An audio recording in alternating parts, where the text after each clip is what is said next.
I would like to start off by saying how incredibly disappointed I have been in the Biden administration's lax on Iran policies. Iran is a longtime state sponsor of terror and a major supporter of Hamas. The unspeakable terrorist attacks that occurred in Israel by Hamas have left all of us sick over the barbarity of these atrocities committed against Israelis, Americans, and numerous other nationalities. It is crystal clear that Hamas and Hamas's benefactor, Iran, have zero regard for the sanctity of human life. It greatly concerns me that the Biden administration has recently allowed billions of dollars in Iranian funds to be transferred around the globe in an opaque and completely non-transparent manner. It is absolutely essential that Congress fully understand how these money transfers were allowed and the current status of these Iranian funds. And Mr. Chairman, I might note, we don't need necessarily more sanctions. We need the ones we have to be enforced by this administration.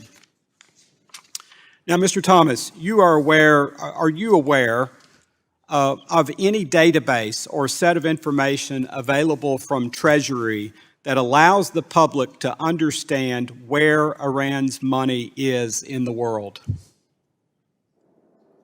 I am not. And Mr. Noronha, do you think it would be in the public interest for Treasury to publish data that will help to allow the public to understand where Iran's money is in the world? Absolutely, and I think it would help Congress do its oversight job and not just rely on the executive branch to do what Congress tells it to do.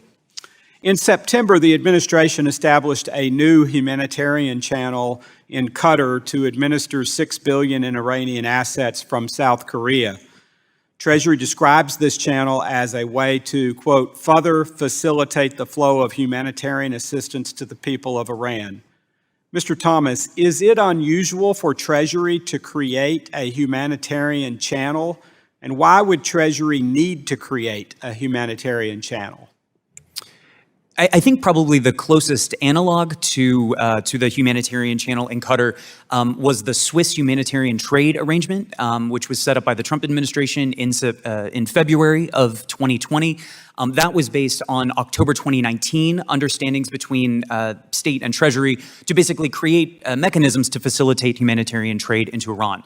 In terms of why it's necessary, I believe the intent is to give basically extra cover to private organizations, private businesses that want to participate in this trade, but otherwise might be deterred for fear of U.S. sanctions. So it's basically telling people that want to participate in this, you will not be exposed to U.S. sanctions if you participate in humanitarian transactions involving Iran.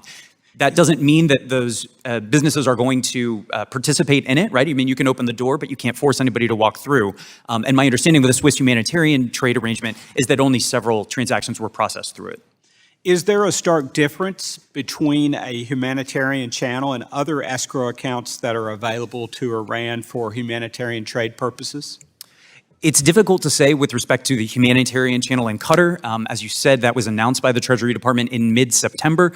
And as of early October, it appears that the circumstances surrounding those funds have changed, although, as I note, the administration has not made an official statement on the status of those funds. Based on the arrangements that governed the Swiss humanitarian channel, I would imagine that that basically it's increased due diligence requirements on the financial institutions involved in processing those transactions. In your opinion, is there enough information publicly available on the humanitarian channels to understand how effective they have been in the past, or how this one might be in getting the appropriate assistance to Iranian citizens themselves?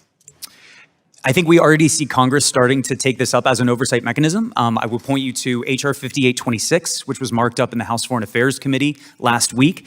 That legislation would require biannual, every 6 months, reports from the administration specifically on the $6 billion in Qatar.